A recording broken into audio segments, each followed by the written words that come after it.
USA! Good evening. Bobby Cardenas coming at you from Lancaster, California. Thursday, another day of Copa America. Two beautiful matches today. The first one pitting Venezuela versus Uruguay. Now, in the history of Venezuela versus Uruguay, I think they face each other over 30 times in various international matches. Venezuela has only won 4 times. So to say that they were the underdog would be making it kind of nice for Venezuela. No, making it better for Uruguay. Doesn't matter. Venezuela beat them 1-0. And Cavani for Uruguay had at least 3 chances to at least score 1 goal to at least tie it and possibly win. But because Venezuela beat Uruguay, and then the next game, and I'm watching highlights of it right now, where Mexico beat Jamaica 2-0, Uruguay is out of the Copa America. They haven't even scored a goal in their first 2 games. Mexico now has 6 points. Venezuela now has 6 points. They advance automatically. It doesn't matter what happens in the last game between Jamaica and Uruguay and Mexico versus Venezuela, except that the game between Mexico and Venezuela will determine the first place in the group and second place. And first place in the group would not have to face the next group, Argentina, if Argentina wins their group. So there's all kinds of still strategies involved. But the biggest point about the Venezuela-Uruguay match, well, there were 2. One was the fact that on Venezuela's goal, and let me bring out my little chart here to show you, actually my big chart here to show you as an example of what I'm going to talk about.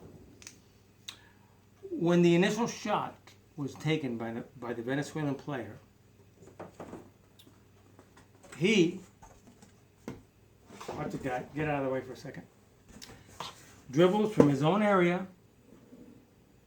just about, here's 10 yards from here, about 8 or 9 yards into his own area, shoots the ball, it hits the crossbar, comes down, and another Venezuelan player that comes in kicks the ball into the goal. Well, the announcers, including Rob Stone and Alexi Lalas and even Ali Wagner, who's taking the place of Hercules Gomez, are saying, what a brilliant 59-yard shot that was initially taken. Let's talk about Math 101. International fields are, in length, minimum 110 yards, maximum 120.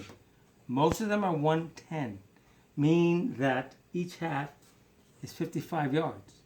But let's say it's 120 yards, which it isn't at the where it was at Philadelphia or the Rose Bowl.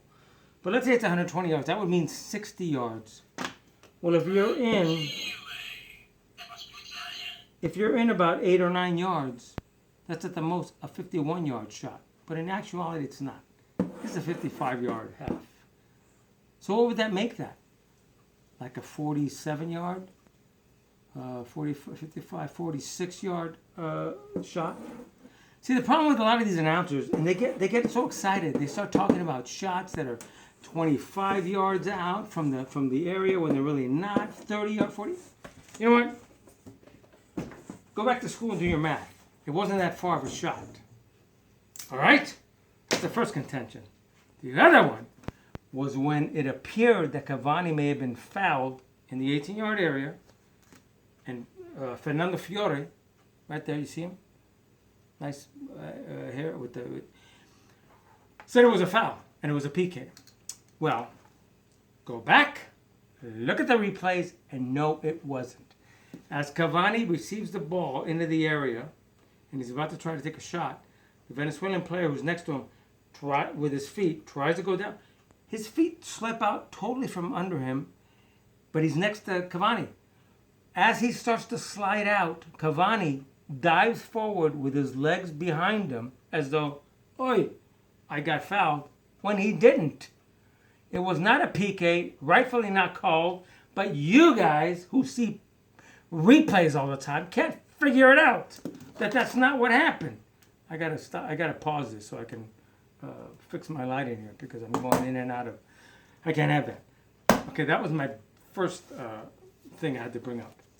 In the Jamaica game, what I like to bring up now, it was a brilliant game. It was probably the best game of the Copa so far because it was back and forth. Jamaica actually had many more shots and opportunities. I can't believe they didn't score some of the goals because of the blocks. Ochoa made some great saves. Some of the other Mexican defenders just happened to get in the way. They got some of the Jamaican players hitting the ball off each other. But it was an exciting game. It was the most exciting game I've seen so far in this Copa match.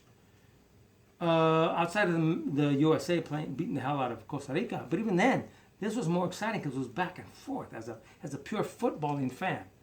And as a pure footballing fan, I have to say this, that you Mexican fans at the Rose Bowl tonight should be ashamed of yourselves for the way you acted, especially during the second goal celebration. You could see bottles of water and beer mugs, cups, flying into each other in the stands. They were sending out flares, smoke flares. But during that whole second half, on that end of the, you see the green lasers being aimed at the goalkeeper's eyes and face. Let me tell you something. What is wrong with you guys? Can't you just be fans of the game and act like friggin' human beings? You gotta lower yourselves to this kind of crap? And then you wonder why people like myself, who happen to be half Mexican descent, the other half is Salvadoran on my mother's side, I would never friggin' go to a game at the Rose Bowl or the Coliseum with you 90,000 friggin' drunk Mexican fans. You think I'm crazy to go out there and put myself, because you know why? Because I would wear one of these jerseys. Because I'm a USA citizen. I'm proud to be of Mexican heritage, but this is my country. And if I wore this jersey with this name on the back, what do you think would happen to me? I'd get friggin' jumped. Because you guys are friggin' nuts. Just enjoy the goddamn game. Stop behaving like friggin' animals. And I don't care if you get friggin' pissed off at me. I don't care if you see this on social media and you start attacking me. Go friggin' give me stuff on social media and Twitter. I'm not on Twitter, so I don't care. Or Instagram, or the other stuff. I say it like it is. I call it like it is. Behave. Enjoy the friggin' match. Enjoy the fact that your team played brilliantly at times. And we're lucky at times also to win because they played a fantastic Jamaican team tonight. It was much harder for Mexico to win tonight than it was for them to beat against Uruguay. Now, the last thing about Uruguay is this. Your coach. The hell is wrong with you? You bring your best player, Suarez, back, right? You dress him, yet you don't tell him that he's actually not listed as one of the substitutes. He can't play. You've listed him as injured. So there's no reason for him to even be suited up, but he is. So towards the end of the game, when he wants to get in and he thinks he might, he gets friggin' pissed off. Like Suarez can't because he's the vampire, El Vampiro.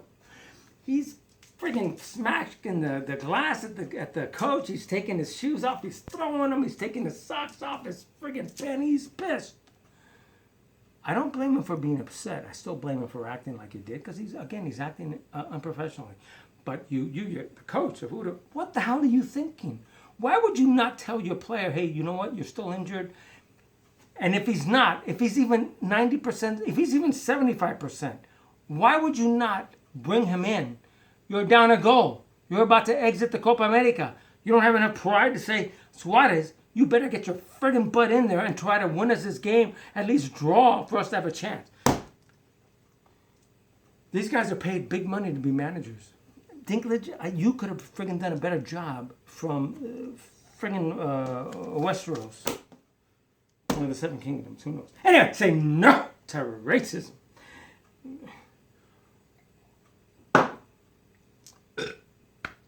And go USA this Saturday. Ooh. They could advance. Let's hope they do. Go USA. I'll see you later.